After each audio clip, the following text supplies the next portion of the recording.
Good afternoon, everyone.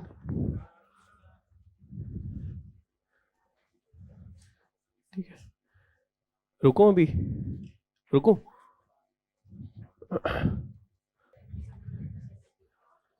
चलो भाई, start करते हैं. We'll be taking up the third chapter today. I'll be taking up the third chapter. I think you have a second class as well. हाँ जी है ना, second class Sunil sir की. Okay, yeah. So he'll be taking the next three chapters. I think he'll also take 2 days, today and tomorrow. चलो.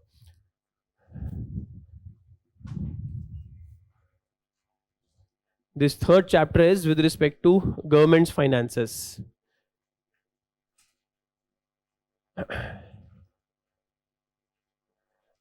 The focus of this chapter in economic survey is to talk about, one, the state of government finances, and second, the sustainability of government's finances. That is basically sustainability of debt. Questions from this particular chapter quite frequent in prelims and mains regarding trends of taxes, trends of expenses, which tax is more, which expenditure is more, which deficit is more. इस type से trend वाले सवाल काफी common है prelims में. In mains, questions from this chapter can be asked in paper 2 and paper 3. In paper 2 you have got analysis of various schemes, so therein you can incorporate analysis of government expenses, and obviously in paper 3 जहाँ पे आपको sustainability of debt वाला part है.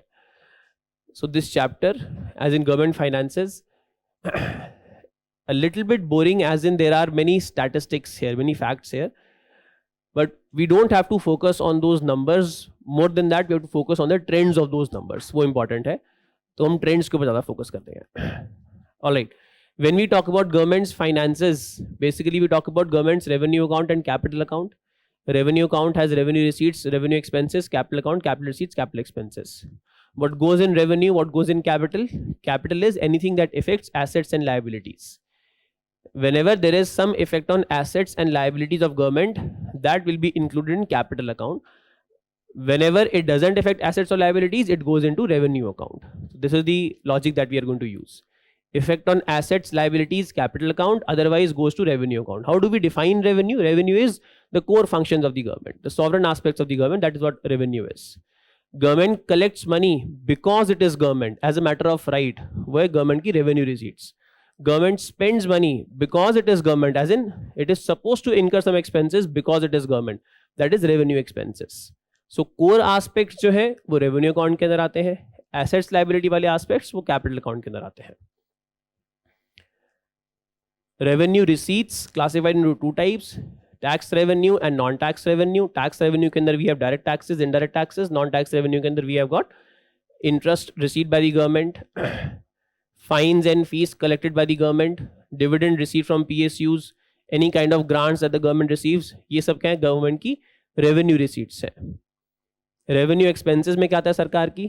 Mostly it is salaries and pensions, payment of interest on the borrowings taken earlier, transfers to states which are not loans, subsidy expenses, maintenance expenses. ये सब सरकार के revenue expenses में आते हैं. Capital receipts में क्या आता है?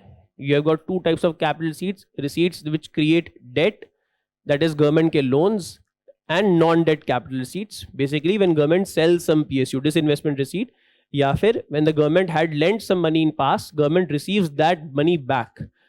Repayment of loans that the government had advanced, वो भी सरकार की capital receipts का part है. So these are government's capital receipts, debt capital and non-debt capital.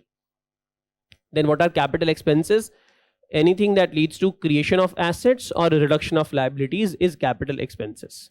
Government creates a road, government builds a port, government creates a new company, government is creating some assets. These are all asset creation expenses, capital expenses. Government repays a loan which it had taken in past. When you repay the loan, it becomes again an expenditure which reduces your liability, hence part of capital expenses. So ये हमारे capital expenses, capital receipts, and before that revenue expenses and revenue receipts. These are broadly how we organize government's finances into. Let's see what has been the state of these finances. With respect to what happened during the past few years, we have been facing this conundrum of government's policy actions.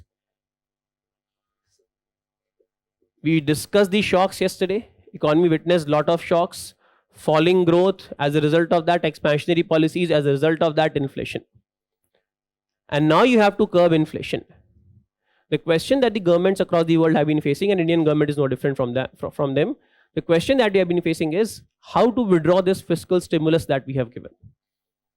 Government gave some fiscal stimulus, as in government increased its expenses. जो सरकार के expenses है, revenue expense, capital expense, government has increased all these expenses. Certainly, incurring capital expense is desirable. Incurring more revenue expense is not desirable. But it is necessary, not now, as in it was necessary during the past few years. Due to falling growth, more dependency upon the people on government's welfare expenses. तो ये वाले expenses हमारे काफी बढ़ गए थे.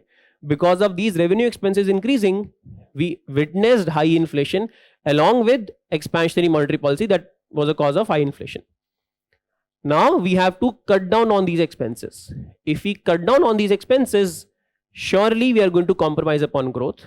Surely it is going to lead to dependency upon the vulnerable sections, it is going to lead to vulnerability of vulnerable sections who were dependent upon the government due to this pandemic-induced issues. The question therefore that the government faces is कि how soon can we withdraw these expenses? अगर withdraw नहीं करते हैं तो it is going to continue to lead to inflation. अगर withdraw करते हैं, it is going to lead to compromise upon growth. So we have to calibrate, we have to think carefully that how do we withdraw? Too fast withdrawal may lead to what we call as quote unquote hard landing. I'm sure सबने सुना होगा ये word hard landing. अखबार में काफी frequently आ रहा है hard landing. Hard landing क्या है? Hard landing is that you cut down on money supply immediately. As a result of that, growth falls immediately. That is hard landing. So the question that policymakers are facing is that how soon can you cut down on all this stimulus that has been given in past? You cut it down fast, results in hard landing. That is fast slowdown, fast compromise on growth. If you don't cut it down or cut it down slowly, it is going to continue to feed into inflation. Hence, that is a conundrum that we, along with the rest of the world, has been facing. It is in respect of this conundrum that this chapter, tries to address that what can be the strategy of improving our our financial state, our financial position. Meaning government's expenses should come down, government's receipts should go up. How can we ensure that its expenses come down, its receipts go up? To improve receipts, you have to increase taxes. Increasing taxes will put additional burden upon taxpayers. To cut down expenses, that is going to lead to vulnerable people feeling left out because government is spending less on subsidies. How do you try to balance these things? That you can cut down on expenses, you can increase taxes so that your financial position improves. This is what this chapter is dealing with. Basically, improvement of government's finances. पहले कुछ देख लेते हैं क्या क्या है government finances के ऊपर. सबसे पहले fiscal deficit. Our fiscal deficit increased to around 9.2% during the pandemic year, FY21, when government had to borrow drastically. Our FRBM Act mandates that our fiscal deficit should be within 3% of GDP. Post NK Singh committee, which gave recommendations how to reform FRBM Act. After that, we were on the path of reducing and consolidating fiscal position. Our fiscal deficit had declined and we were right on track of achieving our desirable fiscal deficit. However, due to pandemic, our fiscal deficit drastically shot up and now our task is to bring it down. We are bringing it down. It was 9.2% in the pandemic year. Next year 6.7, next year 6.4. This year, as in FY24, it is budgeted to 5.9%. So our fiscal deficit has been coming down. So we are fine on this front. Obviously, a fiscal deficit of 5.9% this year or 6.4% last year is well beyond our FRBM target. However, we have to see it in context. It is high because this is quite high. You borrowed a lot during this particular year. Hence, you spent a lot. It is not as if that next year you stop borrowing and spending altogether. You will have to gradually withdraw the stimulus that was given. You borrowed and spent because number one, your own resources were less. Number two, there was a greater requirement to spend. Your own resources are not going to increase to the pre-pandemic level immediately next year. They are going to take some time to reach that particular level. One. Second, you have incurred expenditure commitments here. You cannot withdraw all those expenditure commitments immediately next year. So your denominator, that is your revenues, are going to slowly increase and your expenses are going to slowly decrease. Therefore, there is a slow path. There is a gradual path towards fiscal consolidation. There is no quick path. ऐसा नहीं कि आप 9.2 से दोबारा से अगले साल 4.7 पे आ जाओगे, अगले साल 3.4 के ऊपर आ जाओगे. You have to take a slow path. We are taking that gradual path as in a sustainable path wherever fiscal deficit is declining in a sustained manner. Declining in a manner that it doesn't lead to immediate withdrawal of fiscal stimulus. It doesn't lead to immediate imposition of higher taxes upon people. That is what we see here, a gradual decline of fiscal deficit. One reason that our fiscal deficit has been coming down, one reason that our revenues have been steadily rising, more importantly, reason that we have been meeting the targets that we have set. Our fiscal deficit was 9.2% in FY21, obviously quite high. And in this year, we came up with a fiscal consolidation roadmap कि हम किस तरीके से step by step अपना fiscal deficit कम करेंगे. So this year we plan to reach to 5.9%. 5.9% was planned year before only कि हम plan कर रहे थे कि इस साल हमारा target 5.9 होना चाहिए. Last year का हमारा target 6.4 था और हम लगभग last year के target के आसपास ही हैं. इस साल का target 5.9 है. Probably we are going to meet this year's target also. This is fiscal consolidation roadmap. Why is it that we are able to meet our targets? We also used to set our targets earlier, but this time we are able to meet our targets as well. I will repeat this thing. High fiscal deficit. FRBM Act mandates you bring it down to 3%. FRBM Act mandates that you present fiscal consolidation roadmap, that how are you going to achieve this targeted level. So from 9, you have to tell the government, you have to tell the parliament that how are we going to achieve to this 3% level of fiscal deficit. That is your fiscal consolidation roadmap. Fiscal consolidation roadmap is supposed to be presented with budget every year under the FRBM Act. Earlier, we also used to present this fiscal consolidation roadmap, that is these targets. However, earlier we were not able to meet these targets. Now we are reasonably close to meeting these targets that we set. One important reason that we are able to meet these targets, the targets that we announce early and then later on we try to meet them reasonably close to what we announced, is because of certain budgetary reforms that we have undertaken. An important budgetary reform undertaken is to bring under the line items to above the line items. What are these below the line items and above the line items? Below the line का मतलब क्या है? छुपा हुआ. Above the line मतलब जो दिख रहा है. What is visible versus what is invisible. Earlier, when I used to present the budget, in the budget I would say that this year I am going to borrow 3% of GDP. My fiscal deficit is going to be 3%. That was above the line. Below the line मतलब क्या हुआ? Apart from that, I would say that I would also borrow 2% of GDP, but that is not part of the budget. मतलब मैं budget के अंदर उस 2% extra को लिख ही नहीं रहा हूं. Through some accountancy, through some legal means, what I would say that this borrowing is exempted from FRBM target. सरकार ने borrow तो किया है, लेकिन सरकार उसको अपने FRBM target में include करने से exempt कर रही है. Fact क्या है? Government ने borrow किया है. Easy concept है, बहुत आसानी से समझ में आ जाएगा. As a finance minister, I have to present the budget. In the budget, I will tell that how much are my expenses, how much are my receipts, and therefore how much am I going to borrow in a particular year. I say this year I will borrow 100 rupees. 100 rupees becomes my fiscal deficit. Then what I'll do is during the year, I will present some more expenses, and for them I will need to find out resources. The resources which I need to find out for these extra expenses, I will call them as that these are extra budgetary resources. I will not include them in my budget. सरकार spend तो कर रही है, लेकिन सरकार budget के बाहर spend कर रही है. Budget के बाहर रख के borrow कर रही है, budget के बाहर spend कर रही है. For example, government wants to give subsidy so that people do not bear the brunt of high crude oil prices. Government says that petroleum for people will be cheap, as in petrol and diesel would be cheap. People should not bear these high prices of crude. People should not bear the burden because of high price of crude oil. Now, Indian Oil is an oil marketing company. Indian Oil can obviously not sell oil at a loss. If government asks that you sell oil at a lesser price, somebody would have to ultimately bear the loss. तो वो loss कौन beer करेगा? Indian oil बोलेगा कि भाई there is a loss, cost of me selling petrol is 105 rupees and you are asking me to sell it at 95 rupees. Hence I need compensation for these 10 rupees. 10 रुपए मुझे आपको देने पड़ेंगे. अब ये 10 रुपए सरकार इंडियन ऑयल को कहां से देगी? सरकार इंडियन ऑयल को बोलेगी कि आप मार्केट से जाके बोरो कर लो 10 रुपए. Indian Oil will say that why would anybody lend to me? It is a loss making proposition.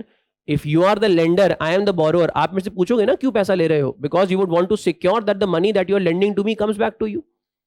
Why would you lend to a money to some person who discloses it to you that this money is for loss making proposition? Obviously nobody is going to lend for that purpose. So Indian Oil would say to the government that nobody will lend to us if we declare that we are going to incur 10 rupees loss on the oil that we sell. Then government will come in and say that, okay, we will give a guarantee for your borrowing. We give a guarantee that if you borrow this money, then we are going to repay this money. That means actually government is going to repay this money. It is a government company. Government has given the guarantee and government says that we will repay this money on your behalf. This money is technically borrowed by Indian Oil, but practically it is borrowed by the government. तो ये money जो है सरकार के fiscal deficit में नहीं दिखेगा. सरकार के फिस्कल डेफिसिट में कौन सा मनी दिखेगा? जो सरकार ने खुद के लिए बोरो किया है. This money was not borrowed by the government for itself. It was borrowed by the government for Indian Oil. Hence, this money becomes below the line money, borrowing of the government. This is kind of fraudulent practice. I'm sure everybody can understand that you are trying to reduce the total borrowing that you disclose to the market by putting off your borrowings for yourself versus your entities. Your entities, as in your distribution companies or your oil marketing companies, whatever money is given to them via your borrowing, you are putting those things off from your official borrowing. Your actual borrowing is quite high, whereas your shown borrowing is less. ये जो accounting practice थी, this is kind of a fraud on the people of the country. Budget is supposed to be a document budget is supposed to be a document to extract financial accountability from the government. But if government take recourse to such practices, it reduces the sanctity of the budget document. So government has reformed this practice and government has stopped all these extra budgetary borrowings. From around 1.2 lakh crore rupees of extra budgetary borrowing, that is outside budget borrowing. Last year, the extra budgetary borrowings came down to around 750 crore rupees and this year they are exactly zero. This year there is no extra budgetary borrowing. So therefore, this shows that government is bringing these below the line items to above the line items. As a result of that, the estimates of borrowing are more realistic. The estimates of spending are more realistic and therefore your probability to meet your targets is better. सबको समझ में आया है? Why are we able to meet the targets? This is the main question. Why are we able to meet the targets? और what एक general सवाल पूछा जा सकता है that what are the budgetary reforms? Budgetary reforms जैसे in 2017 we took certain reforms. Abolition of planned non-planned expenditure. I'm not going to explain those parts. Abolition of planned non-planned expenditure, merger of railway budget with general budget, and preponement of budget presentation date from 28 February to 1st February. Now these reforms are there in economic survey. You can refer to economic survey for that. Plus there is a fourth reform also regarding these above the line and below the line expenses, meaning more realistic expectations in the budget. You are not hiding anything in the budget. Budget is now prepared in a more transparent and in a more realistic manner. Because the budget preparation is done in such a manner, therefore your ability to meet expenses, your ability to meet targets is quite high. This is one important aspect of budgetary reforms. Okay? Falling fiscal deficit in line with our fiscal consolidation roadmap, that is fiscal consolidation path. And more importantly, we are almost close to achieving what we set out the target for ourselves earlier. ठीक है? Regarding government's receipts, तो पहले non-debt receipts के अंदर क्या आ जाती है? सरकार की tax receipts, non-tax receipts and non-debt capital receipts. यहाँ पे क्या लिखा है? Non-debt receipts. Again, prelims का सवाल है. Which of the following are government's non-debt receipts? Non debt receipt मतलब क्या है? सरकार की दो रिसीट्स हैं, capital receipts, revenue receipts. Revenue receipts के अंदर tax receipts and non tax receipts. Capital receipts के अंदर debt receipts and non debt receipts. Therefore, what are total non-debt receipts of the government? They are revenue receipts plus non-debt capital receipts. So these are government's total non-debt receipts. When we look at government's non-debt receipts, पहले हम देखते हैं taxes. Tax revenue of the government has been growing. In fact, it has been quite buoyant. अभी buoyancy वाला part हम discuss करेंगे. We have seen sustained revenue buoyancy, meaning our taxes are growing at a faster pace as compared to GDP. क्या होती है tax buoyancy? Tax buoyancy.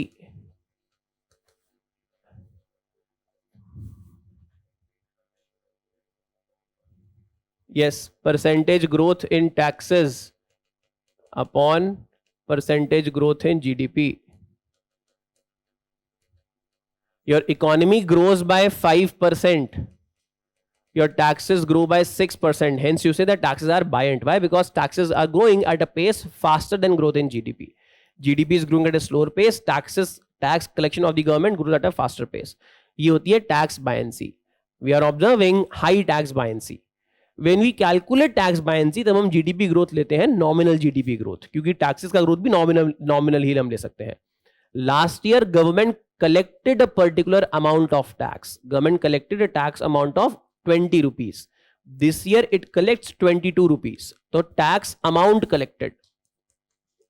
Tax amount last year था 20 रुपए, जो कि अब की बार बढ़ के हो गया 22 रुपए, versus value of nominal GDP. Nominal GDP, which was nominal means value of this years output at this years price. Value of last year's output at last year's price was, let's say, 100 rupees. Value of this year's output at this year's price is, let's say, 120 rupees. Increase in nominal GDP, increase in taxes. ये 20% से increase हुआ है, ये 10% से increase हुआ है. So we'll say that tax buoyancy is less than 1. Taxes grow by 10%, GDP grows by 20%, hence buoyancy is 0.5, that is less than 1. Taxes grow slowly as compared to GDP. What we have been observing is that our taxes have become very buoyant. When you look at buoyancy of taxes, buoyancy का सवाल prelims के अंदर पूछा हुआ है 2-3 बार. And buoyancy का सवाल, let me tell you, they did not ask simply that what is tax buoyancy. They have asked really difficult question with respect to tax buoyancy.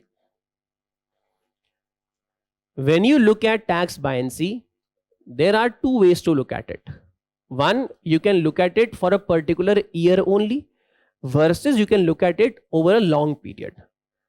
In 1 year, you may witness high growth of taxes vis-a-vis growth of GDP. That means in 1 year, your taxes may be very buoyant. However, the true picture emerges when you look at the long-term trend. When you look at the long-term trend of taxes,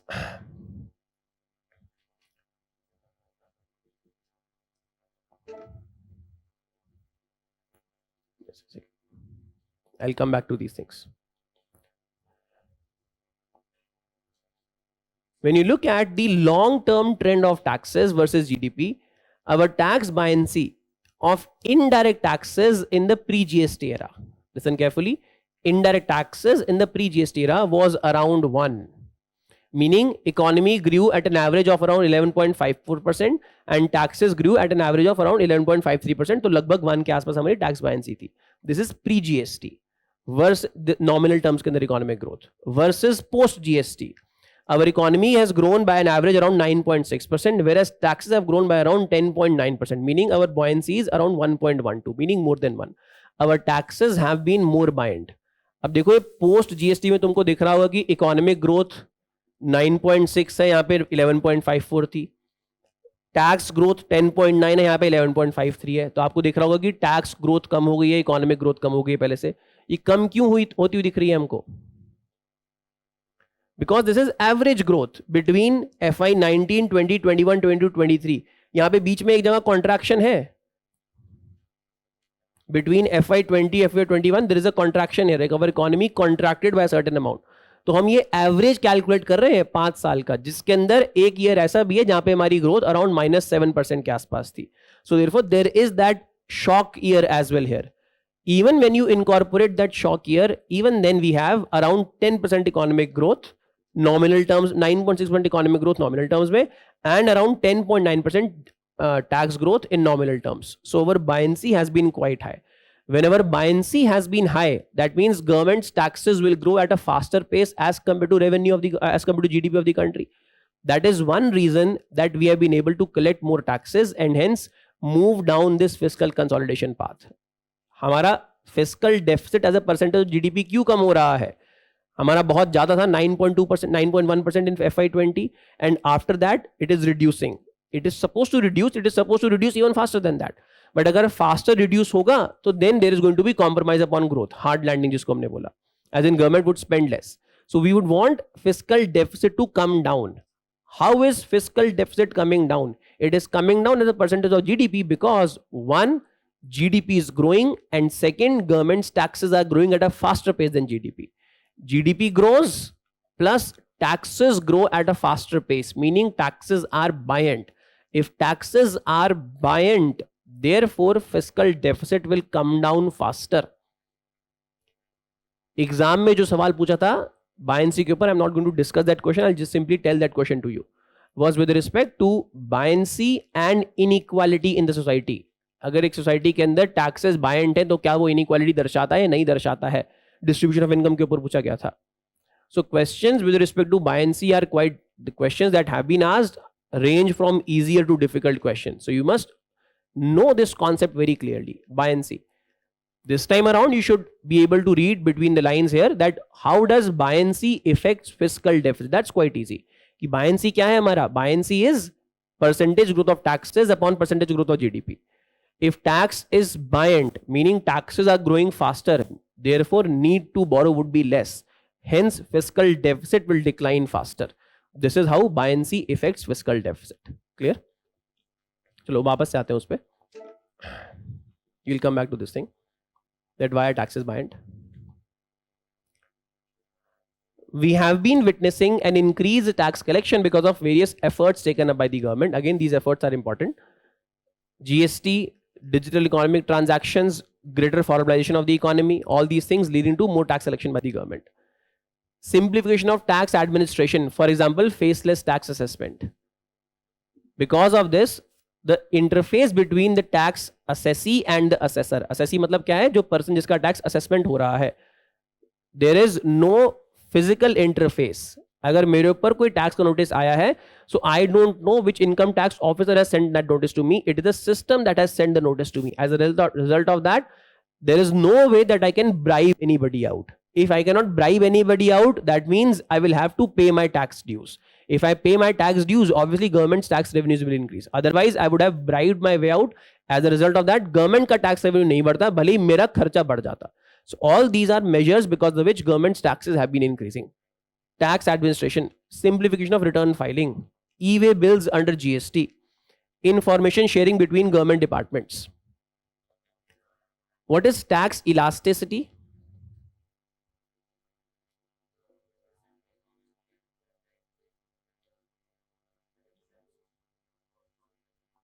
Percentage increase in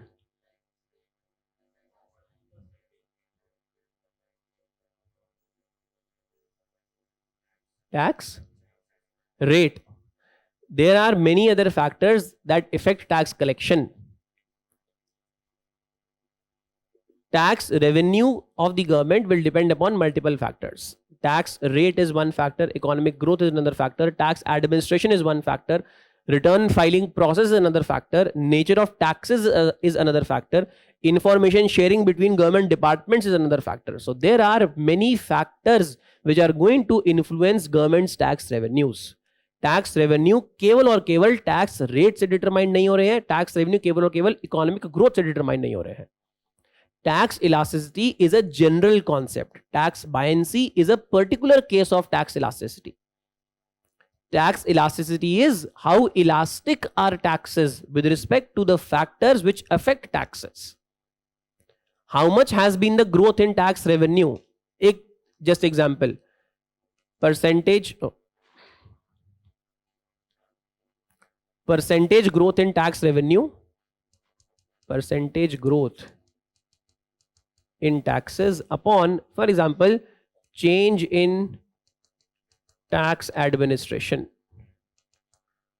Now, इसको mathematically नहीं देखो, आप change in tax administration को mathematically नहीं लिख सकते हो यहाँ पे, but this is what is representing elasticity, that administration has changed by how much has your tax revenue changed. Tax rates have changed by how much have your tax revenue changed. Tax structure has changed from pre-GST to post-GST. Tax structure has changed by how much has your tax revenue changed. तो ये सब tax elasticity दर्शा रहा है. Tax elasticity is a general concept of how elastic, how sensitive are taxes with respect to factors that affect taxes. This is tax elasticity. Versus buoyancy क्या है? Buoyancy में हम डिनोमिनेटर को स्पेसिफिक कर देते हैं. इसकी जगह क्या आ जाएगा हमारा? Percentage change in economy, in GDP. By how much have your taxes grown with your economy growth by a certain amount? That is tax buoyancy. So tax buoyancy and tax elasticity, both concepts are used almost interchangeably. There is a subtle difference. अगर कोई technically पूछेगा तब ये difference बताना, otherwise जबरदस्ती बताने की जरूरत नहीं है. Tax buoyancy, tax elasticity are two concepts, two terms which are used interchangeably. The simple difference is elasticity is a general term, buoyancy is a specific term. Elasticity representing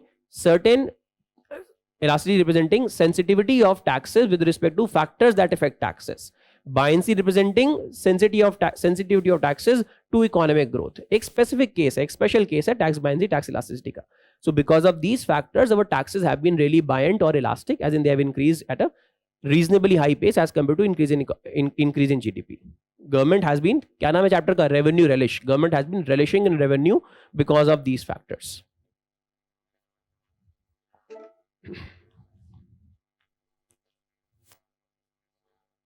Extremely important from prelims perspective. Arrange the following taxes in order. ये तो मेरे ख्याल से last year सवाल पूछा ही था ये वाला prelims के अंदर. और I think this question is quite common. Arrange the following taxes in order of their contribution to government's total revenues. तो सबसे ज्यादा contribution कौन सा टैक्स करता है सरकार के रेवेन्यू में? जीएसटी सेंटर और स्टेट दोनों का है. जब हम सेंटर की बात करते हैं तो केवल सीजीएसटी आता है वहां पे. इसीलिए CGST, GST is 28%, but CGST would become 14%, आधा हो जाएगा इसका. सो देयरफॉर सेंट्रल गवर्नमेंट के रेवेन्यू में, अब क्वेश्चन इसलिए ध्यान से पढ़ना है कि स्टेटमेंट क्या पूछ रहा है. स्टेटमेंट में whether it is written central government tax revenues or what is written is general government tax revenues, or no government is written, simply what is written is arrange the following taxes in their order of magnitude collected by the government, and there the word written is GST, not SGST, not CGST. तो वो सवाल ध्यान से पढ़ना है वहां पे. केवल अगर जीएसटी लिखा है तो yes, GST is the highest, GST then corporate tax then income tax. अगर सीजीएसटी लिखा है तब then we have corporate tax then income tax and then CGST और SGST, whatever is written. So make sure that you read the question properly there. Following tax, arrange the following taxes in order of their magnitude. ठीक है, simple सा सवाल है. ये चीज हमको यहां से देखनी है. नंबर याद मत करो 28% है, 26 है, 26 है, ये नंबर याद मत करो, लेकिन हाँ ये ऑर्डर याद करना बहुत आवश्यक है. This is representing growth in taxes. Again ये ट्रेंड बेस्ड क्वेश्चन है, कॉमन सवाल है, ये सब facts है. I cannot emphasize, I cannot keep on reading these facts for you. You have to read these facts yourself. If you look at increase in personal income tax, personal income tax has increased at the fastest pace as compared to other taxes. Corporate tax has increased at the rate of around 21%. Personal income tax has increased at the rate of around 26%. तो क्या सवाल पूछा जाएगा exam के अंदर? Share of personal income taxes as a proportion of total tax collected by the government has increased or decreased. क्या होगा? Increased. तो ये चीज यहां से पढ़नी है हमको. ये डायग्राम देख के, नंबर देख के नहीं घबराना है, नंबर देख के नहीं इग्नोर करना है. नंबर देख के इन स्टेटमेंट्स को माइंड में फॉर्मुलेट करना है. That what can be the question asked from this particular thing. You look at, for example, in this, that highest growth rate has been of personal income tax. That means now you can interpret that share of personal income tax in total tax collected by the government would have increased. This is what you do from this. Clear to all? अगर difficult सवाल पूछना हो तो they can also ask that why has personal income tax increased at the fastest pace. Now, one, it is a statistic, therefore there is no explanation here, but there are possible explanations here. That why has personal income tax increased at the fastest pace? Nobody can tell कि भैया यही reason है, लेकिन हाँ कुछ possibilities हो सकती हैं because of which personal income tax has grown at a faster pace. What can be the reason? Can anybody guess? हाँ? Increase in GDP. वो जेनरिक है, थोड़ा और स्पेसिफिक बोलो. ये तो फेसलेस असेसमेंट दैट, ठीक है वो तुमने. इंक्रीज इन एम्प्लॉयमेंट, देखो यही. हाँ बोलो, एक सेकेंड बोलो. Increase in tax base, good. एक सेकेंड बोलो, बोलो बोलो पीछे. Less compliance cost, good. और creation of opportunity, more employment basically, ठीक है. और गुड. एग्जाम में ये प्रीलिम्स के अंदर यही स्टेटमेंट्स होंगी. Which are the following reasons can be attributable to a faster increase in personal income tax as compare to other taxes. Make sure that you are able to. मेरे ख्याल से आसान है सवाल, लेकिन आना चाहिए सवाल. एक और कारण है because of which we say that personal income taxes and at the same time corporate taxes. See the growth of corporate taxes is also quite high. Direct taxes जिनकी ग्रोथ 23.9% है, जिसके अंदर corporate tax growing at around 21%, personal tax growing at 26%.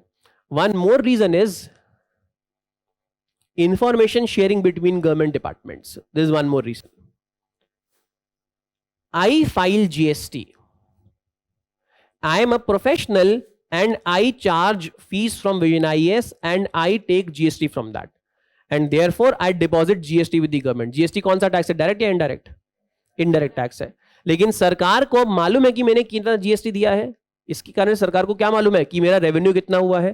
Therefore, government is now, because indirect tax department and direct tax department, CBDT and CBIT are now talking to each other.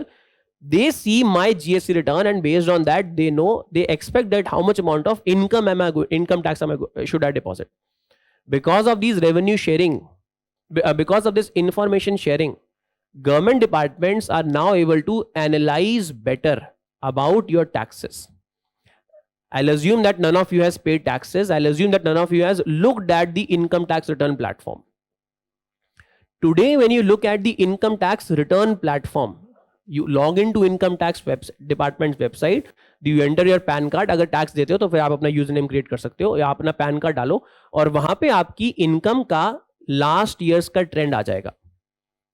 Based on that वहां पे 2 bar graph बने होंगे. आपका income कितनी थी, आपने कितना tax पे किया है. Based on that, now they can estimate कि next year आपकी इनकम कितनी होगी. Therefore, if you try to evade taxes by showing less amount of income, the department will know that you are evading taxes. How will department make a reasonable guess? The department will talk to GST department and ask them what was the revenue that this person has earned in this particular year. What were the expenses on which he has claimed input tax credit in this particular year. Therefore, income tax department will have a reasonable estimate of how much amount of income has this person earned in a particular year. Therefore, now I am paying more income tax as compared to earlier. That is one more reason that why tax collection is increasing. Why? Because of information sharing between the government departments. One important reason because of which personal income tax is rising at a very fast pace. People paying more taxes because their ability to evade is less. Their ability to evade is less because there is more synchronization between various government departments. As a result of that, your ability to evade paying taxes is less. ठीक है. जैसे GST में now it is a system that catches the offender. Similarly, using GST system, we can also take a reasonable guess about personal tax that a person is paying. Personal tax, income tax क्या है, वो direct tax है. GST indirect tax है. लेकिन हम उस indirect tax के estimate से डायरेक्ट टैक्स भी एस्टिमेट कर पा रहे हैं. Therefore your ability to evade is now reducing. This is one important reason that why our taxes are rising fast. Economic survey के अंदर मेंशन किया हुआ है, पासिंग रेफरेंस दिया हुआ है, using improved tax administration including artificial intelligence. वहां पे लिखा हुआ है. This is how they use artificial intelligence to predict something from something else, to predict your personal tax liability from your GST resources, from your GST deposited by you. All right? क्या किसी ने कुछ बोला? Okay. This is with respect to GST. As अभी मैंने आपको बताया था वो चार्ट दिखा के ये वाला कि 9.6% इकोनॉमिक ग्रोथ है, 10.9% जीएसटी ग्रोथ है. This is because in this particular we had got -14.1%. अगर इस ईयर को हटा दो then you see that you would have a reasonably high growth, overall average growth in GST. Because we have this -14%, hence the overall growth is less. Our average GST collections have increased to around 1.5 lakh crore rupees per month. लगभग 1.5 लाख करोड़ रुपए per month हम average GST collect कर रहे हैं. 1.4 के आस 1.4 लाख से ऊपर है, लगभग 1.5 लाख हमारा एवरेज जीएसटी कलेक्शन है. Again because of all those elasticity enhancing feature of our tax system that we discuss earlier. There is one more thing mentioned here in our economic survey. When you look at GST, GST has been buoyant, meaning GST has been growing at a faster pace as compared to GDP, despite the rate of tax in GST being around less than half of what was there in pre-GST regime. In the pre-GST regime, indirect taxes, average excise duty was around 10 to 12%. Average VAT that was being paid was around 12 to 14%. अगर हम सारे goods ले ले जिनके ऊपर VAT लग रहा था, तब भी आप एवरेज अराउंड 8% के आसपास वैट पे कर रहे थे. That means the total amount of taxes, now this is pre-GST era, where you were paying excise, where you are paying other taxes, where you are paying, apart from these sales tax and excise duty, you are paying many entry tax, that is local level taxes also, and then cascading. The tax burden on an individual was around 26 to 30%, depending upon different goods. So लगभग average 26 से 30% के आसपास आता था. Versus in the GST regime, the average tax revenue is, the average tax rate is around 11.9%. 11% के आसपास है effective rate. 11.6%. Effective rate on all GST items. We have got many items under various tax rates. किसी के ऊपर 0 है, कुछ exempt है, किसी के ऊपर 5 है, किसी के ऊपर 12 है, 18 है, 28 है, 28 plus cess है, 18 plus cess है. So we have got various items taxed differently. What is the effective rate of GST levied on all items? It is around 11%. 11.6 के आसपास है. At a tax rate of less than half of what was earlier, our GST revenue has been far better as compared to what was earlier. Not just it has been more, it has been growing at a faster pace than what our old revenue was growing. GST revenue is buoyant despite much less tax rate. Buoyancy elasticity, समझ में आ रहा है? How does tax rate affect tax collection? Tax rate कम होने से जरूरी नहीं कि आपके tax collection कम हो जाएगा. Tax rate कम होगा, उसके कारण से हो सकता है आपका tax compliance बढ़ जाए. Because your tax administration has improved. Improvement in administration, improvement in compliance will result in greater tax revenues, faster growth of tax revenues despite a fall in tax rates. This is what is demonstrated by GST. A lesser rate, a broader base, doubling of tax base. Around 1.4 crore people are now GST registered. At the time of starting, लगभग 70 लाख के आसपास लोग registered थे. So हमारा double of tax base हो गया है. Despite less than halving of our tax rate, we are collecting more taxes, as in more GST now. This with respect to GST. Other non-tax revenue, again prelims specific information है. जो non-tax revenue सरकार का वो कम हुआ है. It has decreased during the year. As compared to last year, government's non-tax revenue has decreased. Why has it decreased? In fact, government ने budgeted भी यही किया था. अभी हमने बात करी थी ना कि under the line को over the line लेके आना है. तो सरकार ने यहाँ पे मोर ट्रांसपेरेंटली बजटिंग करी थी. सरकार ने अज्यूम ही किया था बजट में, जब लास्ट ईयर सरकार ने बजट प्रेजेंट किया था on 1 Feb 2022, government assume that this year we are going to receive less amount of non tax revenue. They assume that their non-tax revenue would be less by around 20%, and it is less by around 20% only. So we budgeted for it, and we have got less non-tax revenue. Non-debt capital receipts, basically disinvestment receipts है यहाँ पे. दो receipt होती है non-debt capital receipt. One is disinvestment receipt, and second is loans received by the government that the government had given earlier. Central government had given out a loan to UP government. Now UP government is repaying that loan, so that is money received back by the center. That is also government's non-debt receipt. तो non-debt capital के अंदर major portion disinvestment receipts का होता है. Question for mains or even for prelims can be, why has the government not been able to meet its disinvestments target? Government sets disinvestments targets every year when it presents the budget.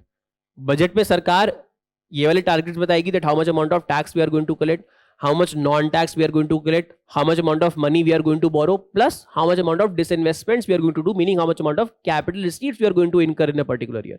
तो सरकार अपनी capital receipts भी तो बताती है वहां पे. अब capital receipts, non debt capital receipts, non debt capital के अंदर सरकार बताती है कि this year we are going to do disinvestments of 1 lakh crore rupees. So last year government announced that we are going to we are going to do disinvestment worth 1 lakh crore rupees, whereas till this point, अब तो financial year खत्म होने वाला है 10 दिन के अंदर अंदर, till this point government has been able to achieve only around 45% of disinvestment target. तो सरकार ने बजट किया था लास्ट ईयर कि हम लगभग 1 लाख करोड़ रुपए का डिसइन्वेस्टमेंट करेंगे. LIC के अंदर अपना स्टेक बेचेंगे, किसी के अंदर भी बेचेंगे, whatever companies we are going to sell our stake in. So government budgeted that they are going to receive disinvestment receipts, disinvestment proceeds of around 1 lakh crore rupees, whereas government has been able to receive only around 50%, 45% of that. The question then is that which of the following can be the reasons of lack of ability to meet disinvestment targets? बताओ क्या क्या कारण हो सकते हैं? Lack of buyers. Okay, good. और उससे क्या होगा? चलो फॉरेनर्स को नहीं बेचनी है, इंडियंस को तो बेच ही सकते हो. चलो good, that has an implication. बोलो. लो परफॉर्मेंस ऑफ, जिसको सेल करना है उसकी खराब परफॉर्मेंस है तो कोई खरीदने के लिए रेडी नहीं है. गुड. और हाँ, इंफ्रास्ट्रक्चर से क्या किस चीज का इंफ्रास्ट्रक्चर? इन्वेस्टमेंट थोड़ा ना, तो यहाँ तो बेचना है, सरकार को तो बेचना है, डिसइन्वेस्टमेंट करना है. और हाँ,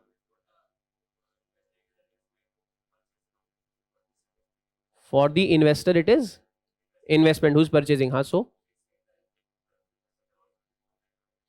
why should infrastructure matter there? बोलो. पीछे, लास्ट तुमसे पीछे बोलो. So higher fiscal deficit, therefore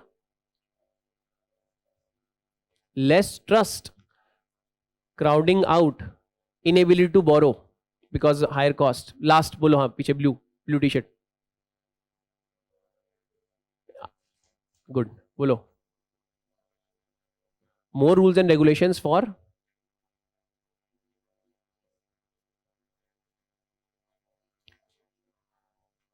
administrative hurdles to purchase. Very good. और larger NPA. So नहीं, सरकार ने तो कोई कंपनी बेचनी है, सरकार ने तो मेटल्स की कंपनी बेचनी है, NMDC बेचनी है, या कोई बैंक बेचना है, SBI PNB bank of Baroda, उसका कुछ स्टेक बेचना है, तो उसका NPA से क्या लेना देना? Employees might resist. ऑलराइट, सरकार को तो बेचना है इसमें, फिर सरकार को बेचना है तो इसमें सरकार की रेवेन्यू सीट्स कहां से बीच में आ गई?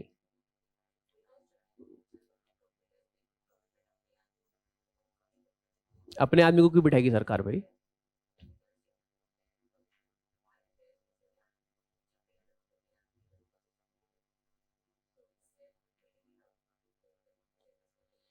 नहीं नहीं नहीं,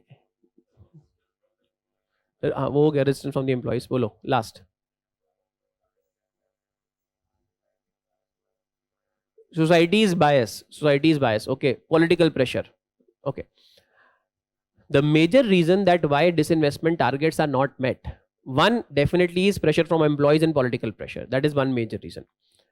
However, political pressure or pressure from employees can be overcome if the government has a will to do that.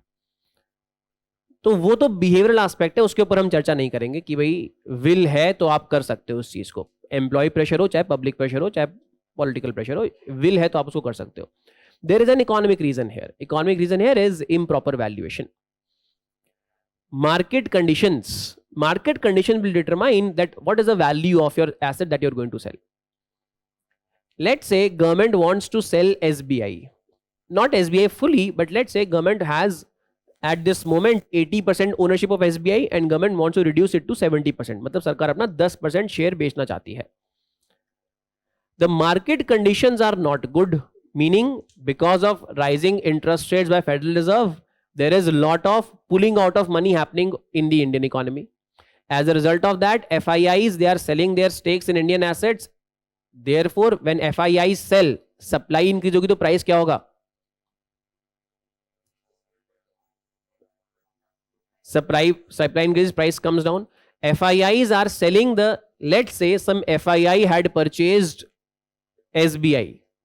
FIIs had shares of SBI. Now that FII wants to sell its shares of SBI and take back that money to invest in USA. So therefore, FII is selling its stake in SBI. When FII sells its stake in SBI, what happens to supply of SBI's shares in the market? SBI's share in the market increase, supply increases. Supply of shares increases, what happens to price of those shares? Decreases. सब लोग अगर बेच रहे हैं तो इसका मतलब क्या है? Price of those shares will come down. If price of those shares come down, that means will government be able to sell?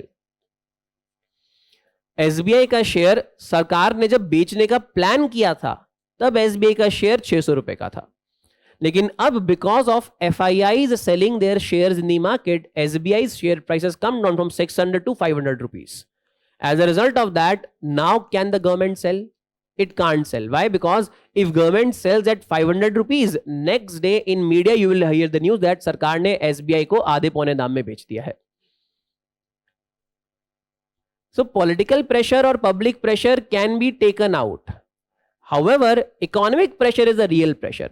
Economic pressure is that what is the value that you realize when you sell your asset.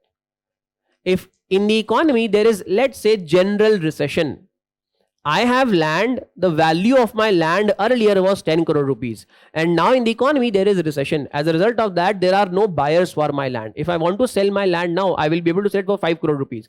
अगर मैं वो land 5 crore में बेच आता हूँ, given कि मेरे को मेरे घर वाले मना कर रहे हैं कि land मत बेचो, और मैं उसके बाद भी 5 करोड़ में बेच आता हूं, तो फिर मैं घर पे जाऊंगा तो क्या होगा? जबरदस्ती बेचा है, थोड़ी देर वेट कर लेते, you could have received much more amount अगर बेचना ही था तो. So if government sells its ownership in its companies at a price which is less because market conditions are not adequate, market conditions are very volatile, they are not stable. As a result of that, government will not be able to realize the resources which it expected to realize by selling the stake. Hence, government will not do disinvestment. The major reason for disinvestment not taking place is government is not able to realize the expected value of the assets from the market. I want to sell Air India at a certain price. However, there is no buyer at that price because market conditions are not good. I have not set unrealistic expectation from selling of Air India. I want to sell Air India. ऐसा नहीं कि मैंने अपने मन में बना लिया कि भी ये तो देश का प्राइड है इसलिए एयर इंडिया को तो मैं 1 लाख करोड़ से नीचे बेचूंगा ही नहीं. एयर इंडिया का डेट ही 50,000 करोड़ रुपए का, तो कोई क्यों खरीदेगा एयर इंडिया को 1 लाख करोड़ रुपए के अंदर? So therefore when I have to sell that company Air India, then I can not set unrealistic expectations. लेकिन ऐसा भी नहीं है कि मैं जीरो एक्सपेक्टेशंस रखूं. I will have some expectations that I will be able to sell my asset at a particular price. I will be able to realize that price only when market conditions are favorable. If market conditions are unfavorable, then I will not be able to sell my asset at the desirable price. Is it clear? This is the major reason for disinvestment targets not being realized by in many years by the government. Is it clear? Next is, we have discussed now government's receipts. Tax receipts, non-tax receipts, all debt receipts, जो fiscal deficit वाला part था. And now let's quickly look at government's expenses. Government expenses, one part, the running theme is, we discussed it yesterday, capital expenses have been going up. Capital expenses as a proportion of GDP have increased to around 2.9%. They have more than doubled since past few years. अगर हम average लें तो capital expenses were about 1.7% of GDP and they are now around 2.9%. बीच में कम हो गए थे काफी, इसलिए मैंने बोला मोर देन डबल. बट हाँ, अगर हम 10 साल का एवरेज लें तो capital expenses were about 1.7% which have increased to around 2.9%. Very important point to note. Revenue expenses, amount of expenses have increased but their proportion of total budget has decreased. This is share of capital expenses in total budget. Share FY18 में capital expenses were around 12.3%. That means revenue around 87.7%. Capital expense were around 12.1%. That means revenue were around 87.9%. Today, capital are around 19%. That means revenue are around 81%. So share of capital is increasing since last few years. We see that capital expenses growing at a much faster pace. As a proportion of GDP, they comprise more. As a proportion of total expenditure, they comprise more. Revenue expenses in magnitude term obviously are rising, but their share in total expenses, their share in GDP, that is falling. These are major areas on which government is spending capital expenses. देख लेना एक बार कि अब exam में simply पूछा जा सकता है कि किसके ऊपर सबसे ज्यादा खर्चा किया जा रहा है. Arrange the following. I am sure पहला गैस तो सब लोग कर ही सकते हो कि सबसे ज्यादा रोड ट्रांसपोर्ट एंड हाईवे के ऊपर हो रहा होगा. दूसरा वाला एक बार देख लेना क्या है. दूसरा इज रेलवेज. तीसरा सॉरी ये वाला पार्ट देखो BFI 23. दूसरा is defence services capital outlet. So this is important. Defense services capital outlay, this has increased. It was 0.73 earlier, it is 1.52 now. It was 1.15 earlier, it is 1.37 now. lakh crore rupees के अंदर. So therefore, biggest component is road transport and highways. Second component this year is defense services. Third component this year is railways. ठीक है, तो ये चीज एक बार note कर लेना. This is capital expense. Now this is revenue expense of the government. Revenue expenses increased drastically during the pandemic because government has to spend more money on welfare, subsidies, etc. So revenue expenses हमारे increase हुए हैं. Now we are bringing down our revenue expenses. In FY20 जो pandemic वाला year है, in FY21, our revenue expenses increased drastically. In FY22 we brought them down. But in FY23 मतलब जो इस समय फाइनेंशियल ईयर चल रहा है, जो खत्म होने वाला है 1 अप्रैल को, in this particular year again the need for government's intervention increased because of the Russia-Ukraine conflict. As a result of that, more money has to be spent on subsidy purposes. Therefore this year revenue expenses have increased again. From coming down last year, they are increasing this year again. But yes, on an overall basis revenue expenses हमारे अभी भी कम हो रहे हैं. We budgeted revenue expense to come down to around 15%, but this year we are going to exceed that budgeted estimate. In FY21 revenue expenses हमारे लगभग 17% के आसपास थे. In FY21 revenue expenses were around 17%. Our 17% of GDP. In FY21 pandemic वाला year जो है financial year 2020-21, our average revenue expenses as a percentage of GDP have been around 12 to 12.5%. Average revenue expenses मतलब 10 साल का average लगभग 12.5% के आसपास है. फर्स्ट. सेकंड, जो पैंडेमिक वाला ईयर है उस ईयर के अंदर drastically increase to around 17% of GDP in that year. Next year FY22 we budgeted to bring it down to around 16% of GDP. Next year FY23 जो भी खत्म होने वाला है, we budgeted to bring it down to around 15% of GDP. But this year we are going to exceed this 15% target. Why? Because of excessive money required during this year.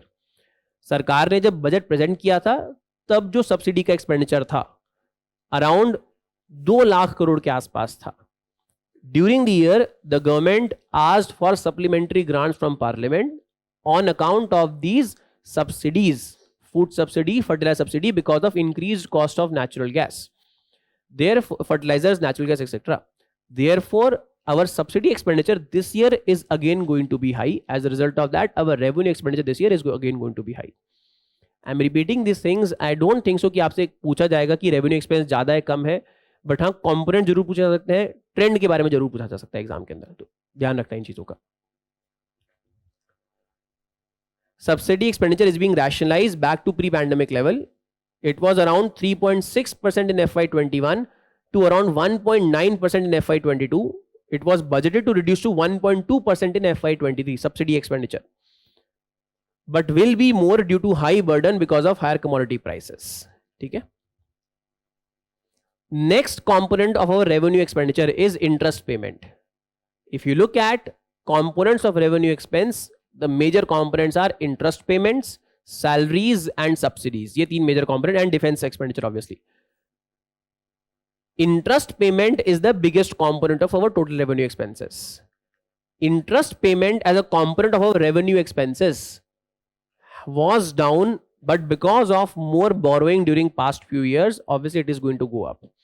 हमारा interest as a percentage of total expense, as a percentage of total revenue expense, as a percentage of GDP, everything interest expenses are going up. Why? Because we have borrowed more in past. We borrowed more, as in last 2 years, we borrowed more. Our fiscal deficit was 9.2. That means we have borrowed more. Plus we borrowed, बहुत ज्यादा बोरो करना पड़ा था हमको. जब ज्यादा बोरो करोगे तो कॉस्ट ऑफ बोरोइंग क्या होगी? कम या ज्यादा? ज्यादा होगी. So our cost of borrowing was also not sustainable as much, and therefore because we borrowed in FY21, therefore it is going to lead to excessive burden upon us in form of interest payment. We expect that कि हमारी interest payment जो इतनी अभी 41 के आसपास है, इससे ऊपर अब नहीं जानी चाहिए. It has reached its peak. From now onwards it is going to come down. इसके बारे में हम लास्ट में बात करेंगे where you talk about sustainability of debt वाला part. But yes, interest payments as a proportion of total expenses have been increasing. States finances, I'm not going to spend any time on this. These are there in slides in your material. You can have a look from that. State finances, states ka fiscal deficit. Like there is FRBM Act for center, there is FRBL for states also. Every state has a respective fiscal responsibility and budget legislation. जैसे center की FRBM है, वैसे ही states की FRBL है. Under that FRBL, states are also required to restrain their fiscal deficit to within 3% of GDP. Like center का 3% है, इसी तरह states का भी 3% है. Center का debt to GDP ratio ideally should be 40%. States का ideally should be 20% of their GSDP. Overall debt to GDP ratio of center plus state combined should be 60%. 20 for states, 40 for center. When you look at states fiscal deficit, states deficits have again started to come down after rising during the pandemic year. जैसे centre का 9.2 हो गया था, states का 4.1 हो गया था, and now it has come down. Last year it has increased again because of higher expenditure requirements upon states as well, like center. So last year it increased a little bit.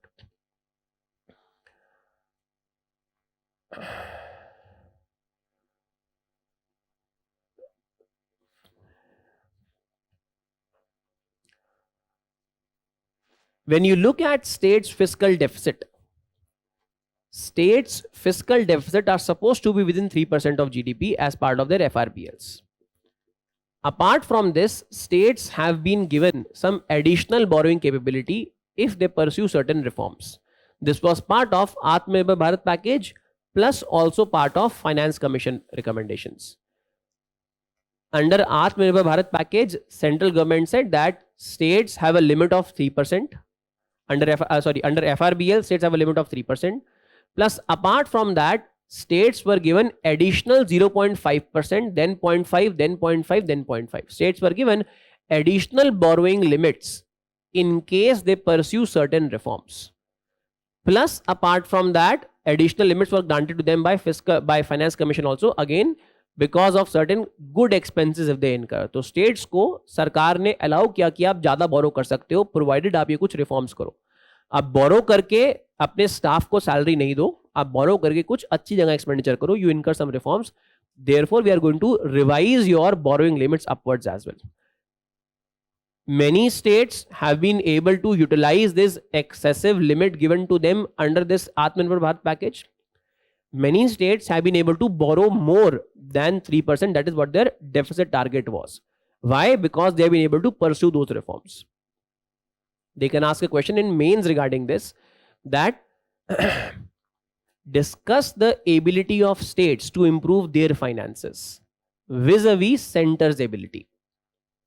When it comes to center's ability to finance its deficit, when it comes to center's ability to borrow money from the market, ज्यादा easy terms में कौन borrow कर सकता है, center या state? Center can borrow easily. Center's ability to improve its finances is far better as compared to states. How can states be nudged to improve their finances? ये सवाल main में पूछा सकता है. Ability of states to improve their finances vis-a-vis center's ability, or how can states be nudged to improve their finances? Central government has increased the borrowing limits of states. It has increased those borrowing limits by asking them to pursue certain reforms, by asking them to incur capital expenditure. For example, if states implement certain ease of doing business reforms, तो states extra borrow कर सकते हैं. अगर state ease of doing business reforms implement करते हैं, तो what is going to happen to investment in that state? Increase. If investment increases, what is going to happen to revenues of that state? Improve, right? So therefore, states can improve their finances by undertaking this reform. Finance Commission says that you incur capital expenditure and therefore you can borrow more. Center can give you more transfers. Center is giving 50-year interest-free loans to states. Cooperative federalism. Center is giving 50-year interest-free loans to state so that states can spend that money in capital expenditure. If states incur that expenditure, what is going to happen to investments in that state or general ability of states to do business, people in that state to do business? Improve. Hence, what happens to revenues of that state? Improve. This is how you improve state government's ability to meet its targets in a fiscal deficit. State का target 3% कैसे meet होगा? States borrow नहीं कर सकते sustainably. States finances are already in poor shape. How do you improve that finances? Those finances, you nudge the states towards that thing. By themselves, state finances improve नहीं होने वाले हैं. By themselves, states will simply keep on their dependency upon the center that you give us money and we will splurge this money. By themselves, state finances are not going to mend themselves. State finances can be mend only when center nudges them. How does center nudges them? Behavioral economics hai. How does center nudges them? Center nudges them by asking them to take certain reforms and giving them some incentive to take those reforms. What is the incentive? You introduce this reform, you are allowed to borrow more. You introduce this reform, allowed to borrow even more. You introduce power sector reforms. Major drain on state finances is power companies. Delhi government says that we are going to provide electricity free of cost. How can distribution companies in Delhi provide electricity free of cost? They have to purchase electricity. That means they have to give money to somebody. Delhi government would therefore give money to them. Delhi government बोलेगी हमारे पास तो खुद पैसा नहीं है, एक काम करो आप मार्केट से आके बोरो कर लो. मार्केट आपको नहीं देगी, आप मार्केट में जाके बोलो कि मेरे को ये चीज फ्री में प्रोवाइड करनी है इसलिए मुझे पैसा दो, कोई आपको पैसा नहीं देगा. So therefore Delhi government will then give a guarantee for your borrowing. When Delhi government gives a guarantee, what happens to Delhi government's ability to borrow then? Delhi government ने अपनी पावर डिस्ट्रीब्यूशन कंपनी की ओर से guarantee दे रखी है कि जो इस company ने लोन दिया है, अभी जैसे हमने बात करी थी इंडियन ऑयल की, इंडियन गवर्नमेंट ने इंडियन ऑयल की गारंटी दे रखी है कि जो इंडियन ऑयल ने लोन दिया है उस लोन को हम वापस करेंगे. दिल्ली गवर्नमेंट ने पावर कंपनी की गारंटी दे रखी है कि जो इस पावर कंपनी ने लोन लिया है उस लोन को हम वापस करेंगे. So therefore, if now Delhi government wants to borrow something on its own, what happens to its capability to borrow? It reduces. It's quite less now. Why? Because it is giving guarantees for others. How do you nudge Delhi government to improve its finances then? अगर अब उसके बाद Delhi government को बोरो करना है, so what will be its cost of borrowing? ज्यादा होगी. कोई भी लेंडर होगा बोलेगा मैं आपको दूंगा पैसा लेकिन आपको हायर कॉस्ट के ऊपर दूंगा. So state governments will incur debt at a higher cost as compared to center. Their finances are in poor shape. How do you nudge them? How do you bring them on right track? You nudge them by asking them to take certain reforms and give them incentives to take those reforms. Improve your utilities, power utilities, and as a result of that, you can borrow. If you do those reforms, you can borrow more. Incur capital expenditure. Implement ease of doing business reforms in your state. If you do these reforms, your ability to borrow would be more. Hence, state governments would be nudged to incur these reforms. Therefore, this will result in improving of their finances. ये है cooperative federalism. When we talk about other aspects of जो normal aspect of cooperative federalism का, which is transfers to states, I'm sure everybody knows. Finance Commission transfers, then any other transfers from center to states. One, सबसे पहले Finance Commission अपने devolution करता है, जो grants, जो not grants, devolution of net proceed of taxes. Center has collected 100 rupees of tax. Out of that, 50 rupees. Finance Commission says that 90 rupees, 10 rupees is the cost of collection. 90 rupees is the net proceed of taxes. Out of that, 45 rupees, Finance Commission says that these are going to states as part of devolution. From the remaining 45, Finance Commission recommends more devolution also. केवल 45 rupees जो net proceed of taxes है केवल वही distribute नहीं किया है, उसके सिवा आर्टिकल 275 के तहत भी डिस्ट्रीब्यूट किया है. Discretionary grants, revenue filling grants, some sector specific grants. So Finance Commission gives more transfers to states apart from the simple devolution, the normal devolution that it recommends. These are various ways in which center gives money to states. Finance Commission devolution, Finance Commission recommendation of grants under Article 275. centrally sponsored schemes, and any other transfer to state in form of grants or loans. Implementation of schemes, CSS, centrally sponsored scheme. All these are central government's transfer to states. CSS, Finance Commission grants and other loans or transfers.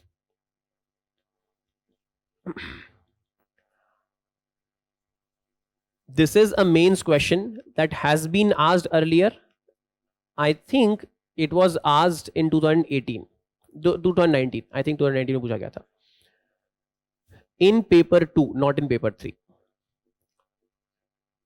Regarding GST and rights of states.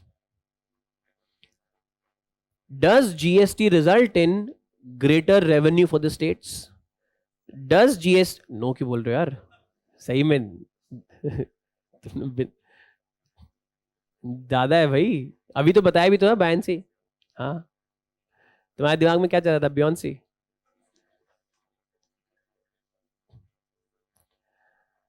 Does GST result in greater revenues for state? First, does GST result in loss of sovereign powers of state? Is GST contrary to the idea of federalism or fiscal federalism? So this question was asked in GS paper 2. That these were not the wordings, but obviously the question to this regard was asked in GS paper 2.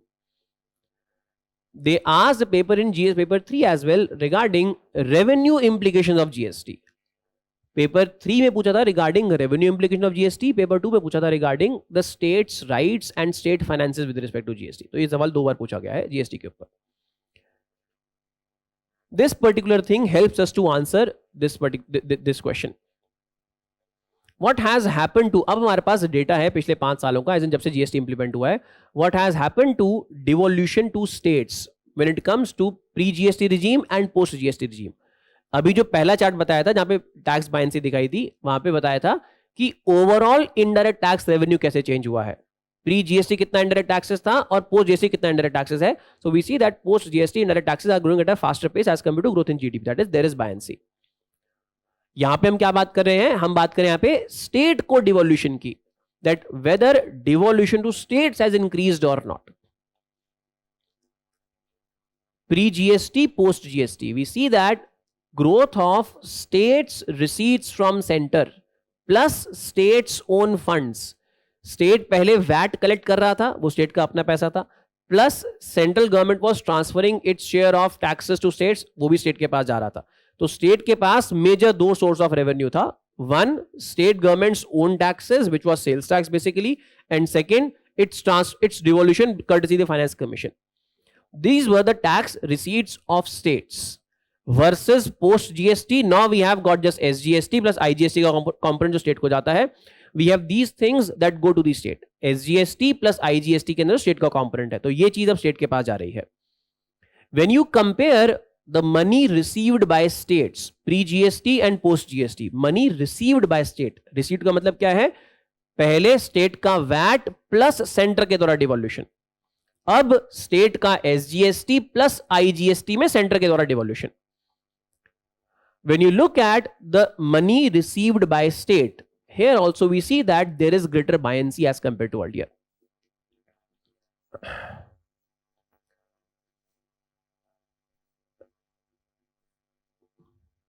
Yeah.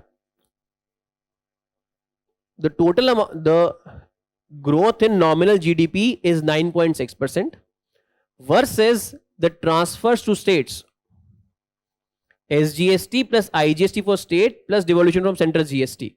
Transfers to states have grown by around 10.9%, meaning our growth is less, transfers have grown at a faster pace, meaning that there is more buoyancy. ये जो बाकी वाला part है compensation है, जो compensation cess वाला part है, बाकी जो यहाँ पे देख रहे हैं ना कम 8.9 है, 8.9 है, 8.9 है कॉम्पनसेशन मिला के. कॉम्पनसेशन जो कॉम्पनसेशन सेस है, जो शॉर्टफॉल वाली चीज है, because states had to borrow more money during pandemic, centre borrowed on their behalf and the centre transfer that money. तो ये कॉम्पनसेशन वाला पार्ट है. कॉम्पनसेशन को हम यहाँ पे इंक्लूड नहीं कर रहे हैं, हम यहाँ पे स्टेट के टैक्सेस को देख रहे हैं केवल. SGST plus IGST for states plus devolution from center's GST. These things have grown by around 10.9%, whereas economy has grown by around 9.6%, meaning that we have got a greater buoyancy here. as compared to earlier where buoyancy was less than 1. यहाँ पे 1.13 है और earlier around 0.9 के आसपास buoyancy थी. As in pre-GST money received by the states, growing at around 0.9% of the rate of growth of GDP versus growing at the rate of around 1.13% at the rate of plus the rate of GDP growth. So therefore, we have got buoyancy here in terms of states revenue when it comes to the post-GST regime. Post-GST, as in after GST, states receipts have increased, have been growing at a faster pace as compared to earlier regime. Therefore, GST is not compromising upon states revenue. It is definitely a win-win situation for states as well.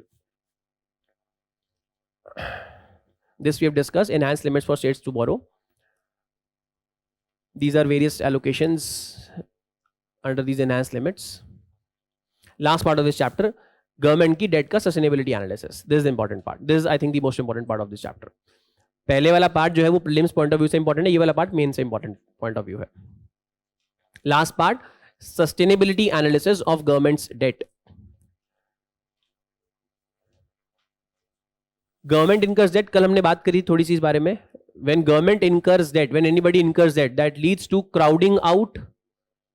The manner in which it is spent can lead to crowding in as well. ये भी हमने बात करी थी. Plus, when you incur excessive debt, that leads to intergenerational and intragenerational inequity. I borrow more today. Today's borrowing will be repaid by future generations. Hence, intergenerational inequity. आज बोरो कर रहे हो लेकिन टैक्स लगेगा फ्यूचर जनरेशन के ऊपर पे करने के लिए. Intergenerational iniquity first. सेकंड, इंट्राजेनरेशनल क्यों है? Because of crowding out. Government borrows, it leads to higher cost of borrowing of the remaining money for the economy. Therefore, only those who can afford that higher cost will be able to borrow. Hence, intra-generation inequity. Further, when government borrows money and government spends that money, this will result in more inflation in the economy. As a result of inflation, the poor suffer more as compared to the non-poor. Therefore, again, intra-generational inequity. So, debt causes intergenerational and intra-generation inequity. First. Debt is also essential. सरकार को खर्च भी करना है बोरो करके खर्च भी करना है, लेकिन बोरो बहुत ज्यादा भी नहीं करना है. It must be within sustainable limit. How do we assess that whether debt is sustainable और not? You need to borrow more because the times are such that you need to borrow more. Present generation को मार तो नहीं सकते हैं ना ये बोल के कि भाई फ्यूचर जनरेशन के ऊपर बर्डन पड़ेगा. तो you have to borrow more and spend at present. If present generation is well off, chances are this will spill over to the next generation as well. You calculate the trade-off here. How much can be borrowed and how much can be spent today, so that in general the positive effects are more as compared to negative effects. Debt sustainable है या नहीं है? You check for debt sustainability. Government is borrowing and spending. It should not borrow excessively and spend excessively. It should borrow within limits. What is this limit? How do you check for sustainability? There are various debt sustainability parameters. For example, you look at the overall debt to GDP ratio. Your overall debt to GDP ratio should be less. Our debt to GDP ratio was less, declining in fact, but because of pandemic it increased sharply. It is coming back down. We say that it is within sustainable limits. Why do we say that it is within sustainable limits? Let's have a look now. ये fact है कि हमारी debt to GDP ratio central government की around 56% है, general government की around 82-83% के आसपास है. Last year it was 89%. I think this year it has declined to around 82%. अच्छा यहाँ पे है लास्ट टू लास्ट ईयर 89% थी, this year around 86.5%. This is general government debt to GDP ratio, centre plus states combined. This is centre GDP ratio, centre debt to GDP ratio only. These are various components of debt.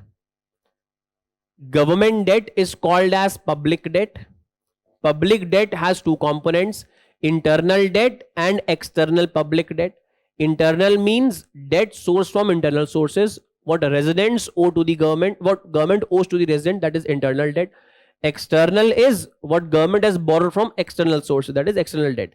इसको बोलते हैं external public debt या फिर sovereign external debt, external debt of government. There are other liabilities of the government apart from public debt, which we call as other liabilities. Other liabilities क्या होता है? The money that government holds as a custodian of the public, that is called as other liabilities. For example, under NSSF, National Small Saving Funds, you have your pension account. In your pension account, you deposit some money every month. Your employer deposits money every month. That money is your money, but that money is lying with the government. Government has promised that depending upon your contribution and time period of your contribution, you will get some pension when you retire. Depending upon your contribution and the time period, you have contributed in some provident fund, in some infrastructure debt fund which is there with the government. तो आपने सरकार को कुछ पैसा दे रखा है और उसके ऊपर आपको सरकार ने कुछ guaranteed return promise कर रखा है. वो पैसा आपका, it is your money. Your money lying with the government. Government has not technically gone to you and borrowed that money. You simply, government has provided a facility to you and you have availed that facility of depositing that money with the government. Therefore, your money with the government, your money that the government holds as a custodian. These are what are public account. These are what are other liabilities of the government. Public account of India के ऊपर other liabilities. For example, under NSSF, National Small Saving Funds. This is government's debt. Government debt का मतलब क्या है? जो सरकार ने खुद जाके borrow किया है versus other liability जो सरकार के पास पैसा अपने आप आ गया है, सरकार ने borrow नहीं किया है.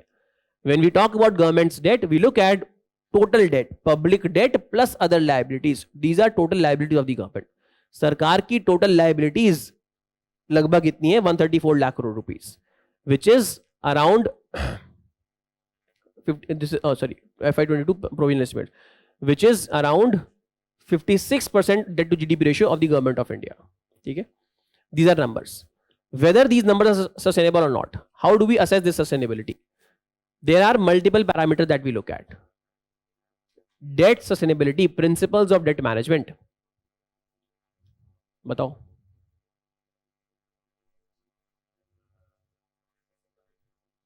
NK सिंह नहीं थी. हाँ, लेकिन वो NK सिंह नहीं है, वो तो प्रिंसिपल्स, जनरल प्रिंसिपल्स है.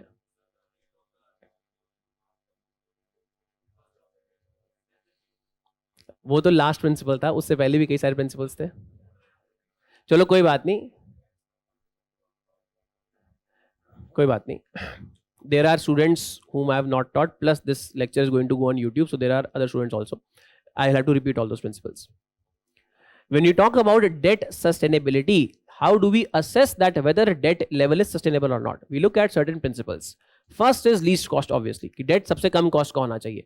कितनी कम cost वो हम थोड़ी देर बाद डिस्कस करेंगे, वो लास्ट प्रिंसिपल के अंदर आ जाता है. कितनी कम cost का होना चाहिए वो लास्ट पार्ट है. पहला तो ऑब्वियस चीज है कि जब आप उधार ले रहे हो तो सबसे कम कीमत का होना चाहिए, फर्स्ट.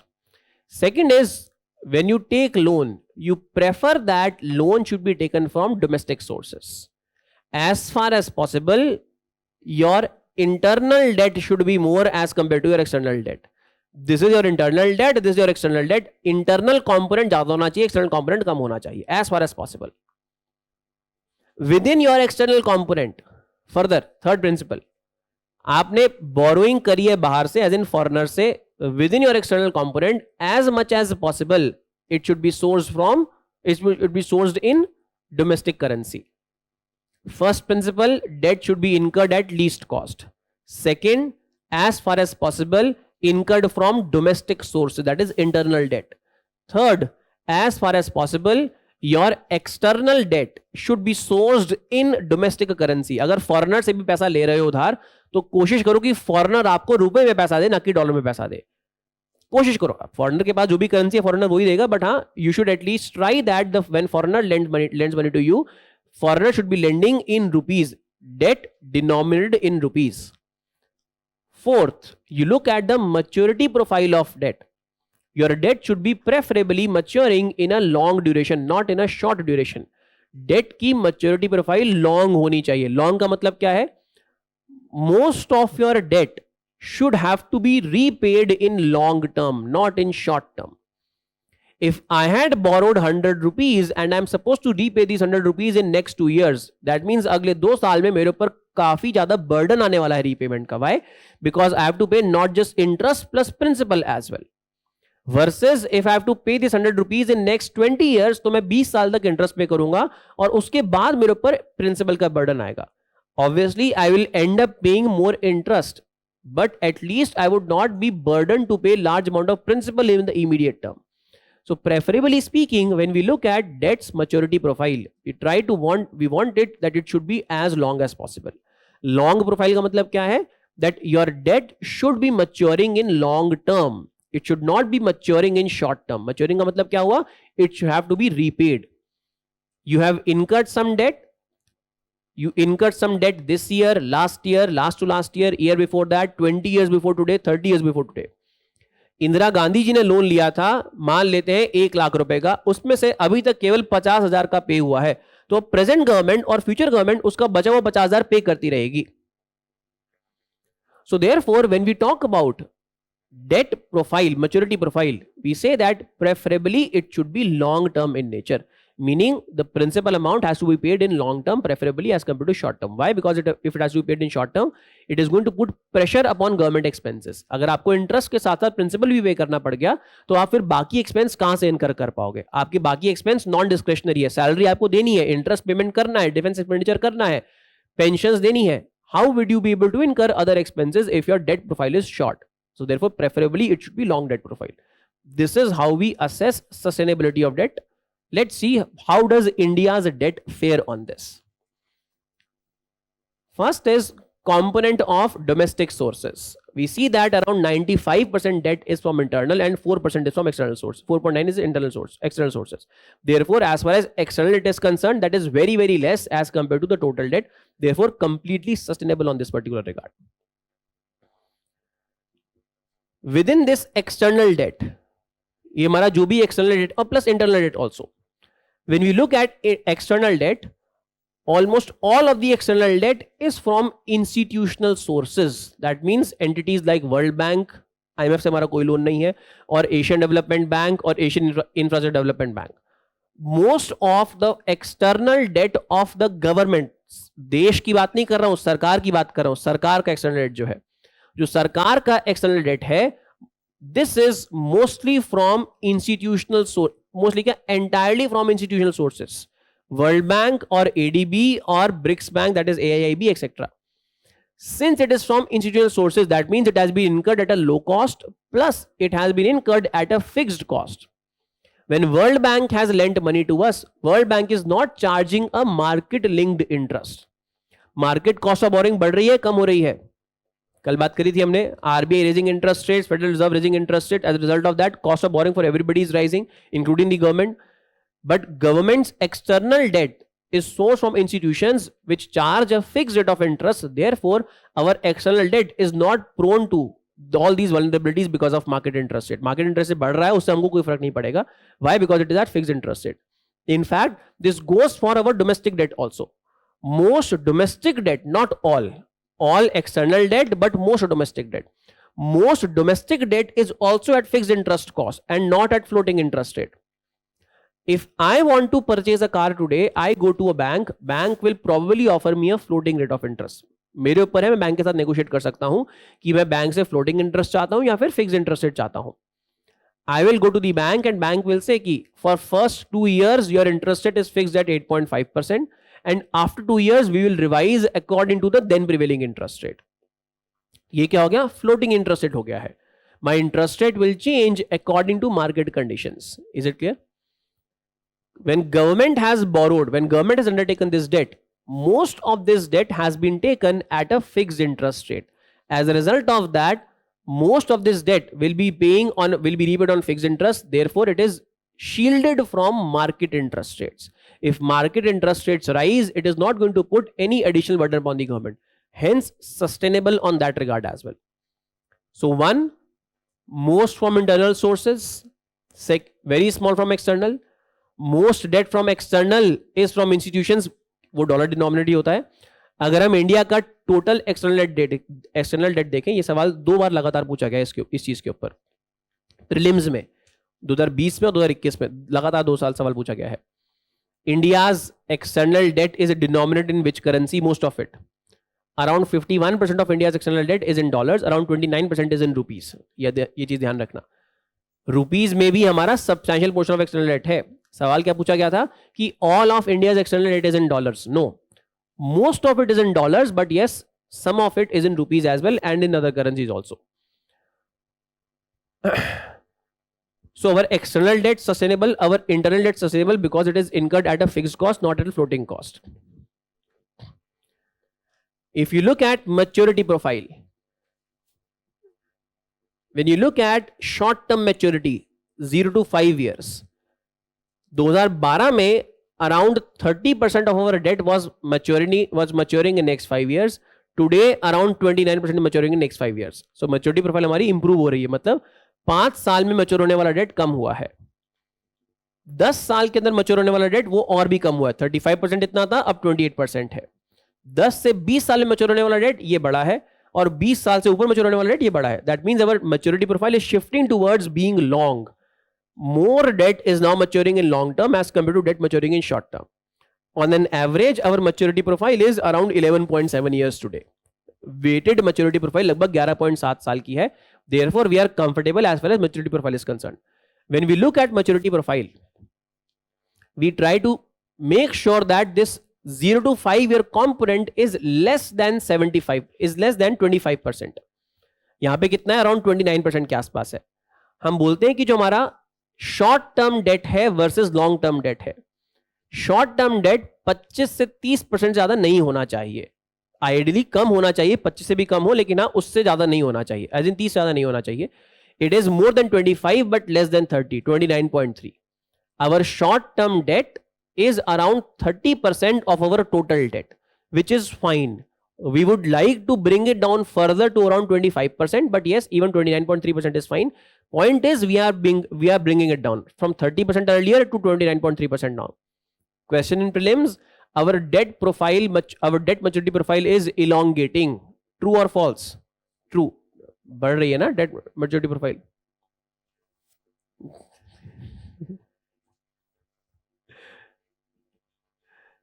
समझ में आ गया? फॉल्स? ट्रू. ट्रू है. Our debt maturity profile is elongating, meaning that more debt is paid in longer duration, less paid in shorter duration. Has to be paid in shorter duration. So, sustainability of debt profile. Last part of sustainability is with respect to cost. Debt should be incurred at least cost, but what should this least cost be? When you go to the market to purchase something, there is some idea in your mind. You should have some idea in your mind that how much amount of money you are going to pay for something. तो कितना पैसा आपको देना है, आपके you are going to buy something. Obviously you will want to buy it at the least price. You want to buy a television, you have an objective that I will buy this television at the least possible price. I will scan all the places where the television is being sold. आप चाहते हो minimum दाम पे खरीदना, लेकिन minimum का कुछ concept भी तो होना चाहिए ना, कि what is meant by this term minimum. आपके दिमाग में कुछ आइडिया भी होना चाहिए कि मिनिमम मतलब कि मैं इस प्राइस से ज्यादा पे नहीं करूंगा. There must be some budget in your mind also. आप गए मार्केट में और आप 5 लाख रुपए का टीवी खरीद के ले आए. There must be some idea in your mind that this is the maximum amount of money that I am going to pay for buying this particular good. If this good is available for a price higher than this, then I will not purchase this particular good. Government has an objective to incur debt at minimum cost. Like everybody, government also wants to borrow money at least cost. But what is the highest cost that government should be paying? Beyond that, government should not incur debt. Government ideally should not incur debt at a rate of interest which is more than the expected growth rate of the economy. If you expect economy to grow at 5%, then government should not borrow at the rate more than 5%. एक जगह है borrowing cost, एक जगह है growth rate. Interest rate, growth rate differential, IRGR, interest rate and growth rate. Growth rate of the economy, you expect that Indian economy's growth rate will be 6%. Therefore, you do not want to borrow at a price more than 6%. You go to the market with the objective of borrowing money at least cost. You would be happy if you are able to borrow at 4%, 3%, 2%. But in no case should you be borrowing at a cost more than 6%, which is the expected growth rate of the economy. Interest rate, growth rate differential. Why at a cost less than 6? That is, why at a cost less than growth rate? This is because your economy is going to grow at 6%. Meaning almost, जैसे भी हमने देखा है buoyancy 1 के आसपास है ना हमारी. बायंसी is around 1.97, पहले थी 1.13 है. Your economy grows at 5%. that means your taxes will also grow at around 5%. Your expenses will also grow at around 5%. If you have incurred a cost on your debt, जिसके ऊपर interest पे करना है, expenses का एक component है interest. If you have incurred a cost in form of interest rate on debt, and that cost is growing at a pace more than 5%, that means आपके expenses 5 से ज़्यादा grow करेंगे. आपके expenses 5 से ज़्यादा grow नहीं कर सकते हैं, लेकिन expenses का एक component 5 से ज़्यादा पे grow कर रहा है. इसका मतलब बाकी expense cut down करने पड़ेंगे. Therefore, when it comes to checking sustainability of debt, you see that what is the cost of borrowing that you have incurred. You look at your complete debt and then see what is the average cost of interest that I am paying on this debt. On the total debt that I have, मेरे पास पिछले 50 साल का accumulated debt है, उसके ऊपर आज की तारीख में मैं अगर 8% इंटरेस्ट पे कर रहा हूं और फ्यूचर में मेरी इकोनॉमी 7% ग्रो करेगी, इसका मतलब क्या है कि interest as a proportion of my expenses going to rise, meaning other expenses would have to be cut down. Therefore, when I go to the market to borrow today, I try to make sure that my borrowing cost should be less than my expected growth rate. My growth rate is 7, hence I should borrow at a price not more than 7 in any case. This is interest rate growth rate differential. When you borrow money from the market, you try to make sure that the borrowing cost is less than the growth rate of the economy. For most of the time, our growth rate interest rate differential has been positive, meaning we have been able to borrow at a price less than the economy's growth rate at that particular moment.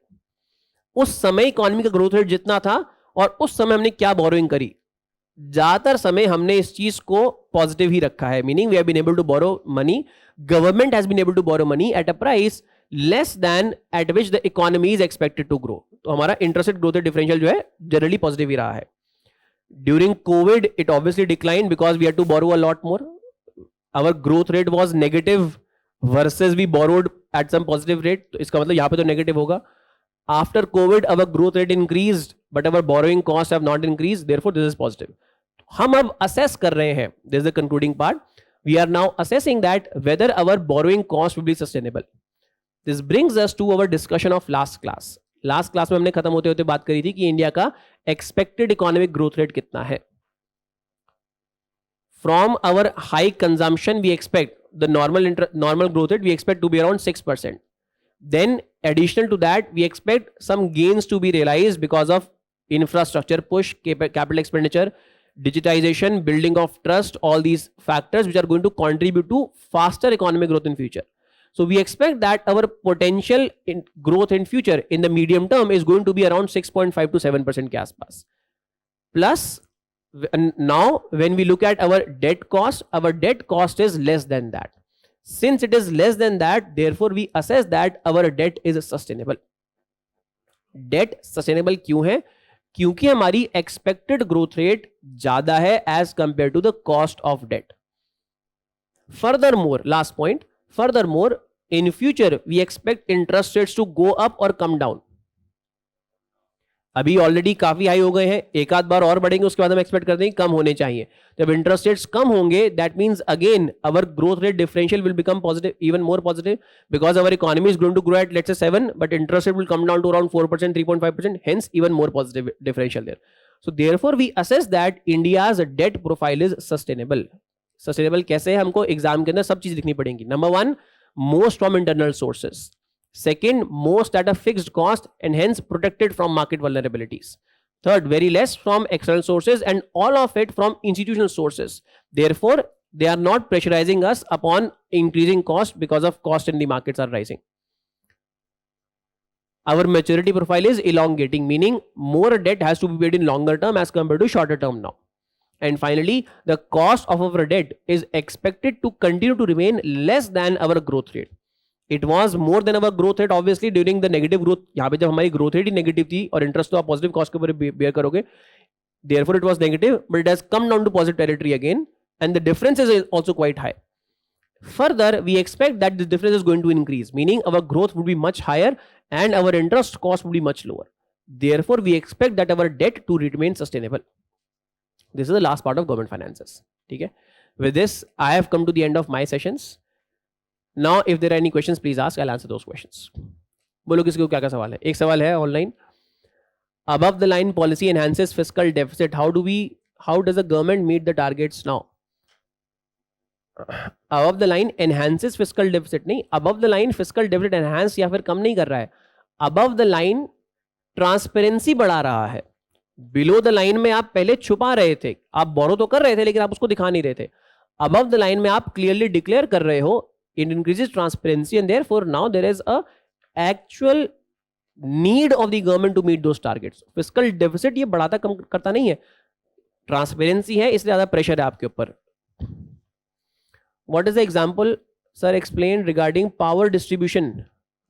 Power distribution का कौन सा example दिया था?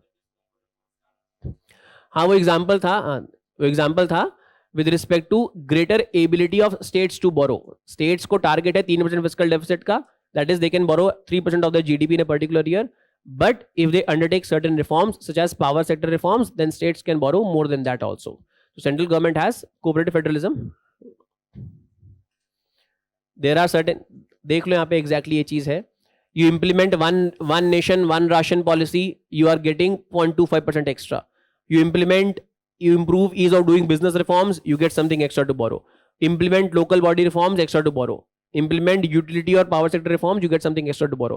Apart from that, Finance Commission recommended enhanced borrowing limit. This is with respect to central assistance on capex. Central government is going to give you 50-year interest-free loan if you incur certain capex. तो Finance Commission recommend किया है, Central government उसको accept किया है. तो there are additional borrowing limits for states. This is the example that I gave. और कोई सवाल किसी को पूछना है?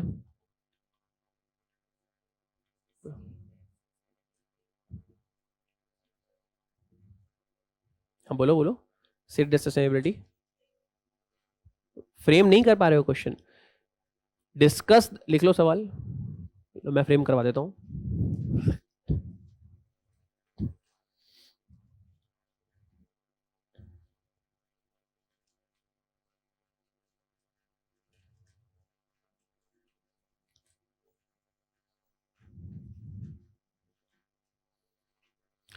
डिस्कस मत लिखना.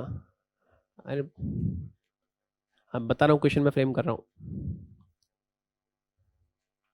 assess the ability of states. Assess the ability of states. Assess the ability of states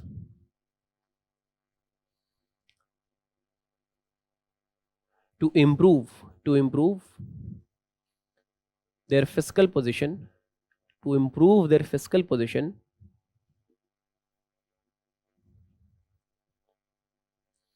in line with recommendations of the N.K. Singh committee.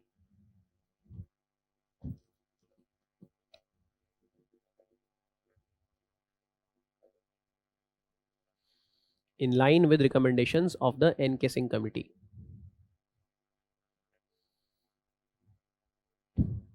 ठीक है, जिनको एनके सिंह कमेटी नहीं मालूम है वो ब्रैकेट में लिख लो, वो स्लैश, जिनको मालूम है वो एनके सिंह ही लिखे रहने दो, जिनको नहीं मालूम है केवल उनके लिए बोल रहा हूँ, बाकी लोग क्वेश्चन चेंज मत करना. इनको नहीं मालूम है वो लिख लो. क्या लिखा है हमने? स्टेट्स इन लाइन विद, लिख लो, जिनको नहीं मालूम एनके सिंह वो लिख लो. In line with the target to reduce fiscal deficit to 3% and their debt to 20% of GSDP. In line with the target to reduce fiscal deficit to 3% and their debt to 20% of GSDP.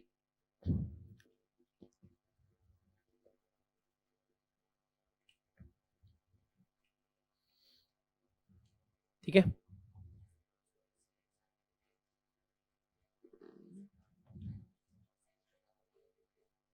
Centre का positive में क्या जा रहा है?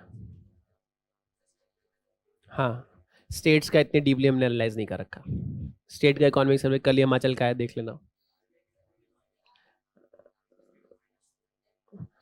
There are certain steps given in economic survey in a box regarding listen, there एक box दिया हुआ है इस चैप्टर में, उसमें it is written certain steps that states have taken to improve their finances.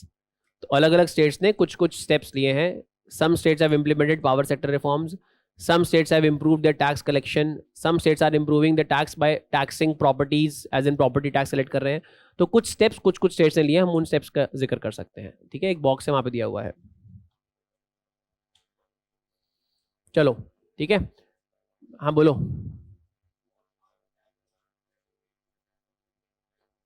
तुम तो मेरे द्वारा पढ़ाए गए हो. नहीं, it is going to create confusion for others and online students, and for you, no, I'm not going to explain outside the class also. To you I have explained in the class, so therefore there is no point of explaining that thing again. और कोई सवाल नहीं? छोटे में तो वही नहीं, तब 1-1.5 क्लास लगी थी, कितना कंप्रेस कर लूंगा. और कुछ? हाँ वीडियो देख लेना. और कुछ? When government is providing guarantee to MSME loans, then why are banks increasing provisioning? Banks are not increasing provisioning भाई. बोल, हमने कल जो ग्राफ देखा था, proportion of money provisioned is rising. If banks have provisioned for almost all the bad loans, that means banks are adequately capitalized. Banks provisioning तब करेंगे, as in provisioning तो हर एक लोन के केस करेंगे, बट ज्यादा provisioning तब करेंगे जब कोई लोन NPA होगा. सरकार गारंटी दे रही है, उसकी वजह से कोई प्रोविजनिंग में चेंज नहीं आएगा. लोन एनपीए बनेगा, उसकी वजह से प्रोविजनिंग में चेंज आएगा. Plus if banks do not have adequate amount of capital, then they will not be able to provision. तो बैंक्स की प्रोविजनिंग कवरेज रेशियो कम होगी. बैंक का लोन 100 रुपए का एनपीए है, but bank is able to provision only 50 rupees against that. It has less provisioning coverage ratio versus bank का 100 रुपए का लोन एनपीए है और बैंक ने 70 रुपए प्रोविजन कर रखा है. That means provisioning coverage ratio 70%, meaning quite high. That is what was shown in that graph. It is not because government is providing guarantee, therefore there is provisioning. It is because banks are adequately capitalized and therefore healthy, hence they are able to provision. All right, जाओ का मतलब वापस आ जाना next class के लिए. बोलो, last सवाल है.